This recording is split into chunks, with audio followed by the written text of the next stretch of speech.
قابلني واحد اخواني فبيقول لي قول لي السيسي ايه اللي عمله؟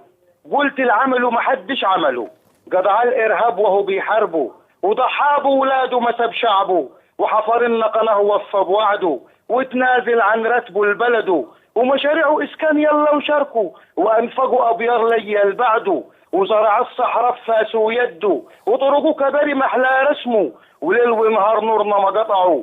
وخلى التموين نقط تحاسبه، ورغيف العيش تعرف تاكله، ووفر بنزين وحل مشاكله، واصلحوا طيران لاعداء بلده، وجسر لسلمان سماه باسمه، والعالم كله بيشهد له راجله كديها الله يعزه، وخلانا في امان خدنا في حضنه ربنا يحميه يستر اصله، وتقول لي مرسي ما في زيه ده العمل ومرسك فينا شره، جاب الارهاب وباع بلده وما كان في دماغه الا عشيرته، وجاب لنا حماس ناسه واهله وعمل لنا ارض عابد جده، وسنوي الانفاق بحها لعمه وطلع اسرارنا ونسي عرضه، وفرج عائلات الله يهده وخرب ودمر قطعه سيرته، يا راجل فوق وسيبك منه ده اكل البط ضيع عقله، وادعي ورا يا ربنا يقبل وانت معاي يقصف اجله. شكرا استاذ محمود، شكرا.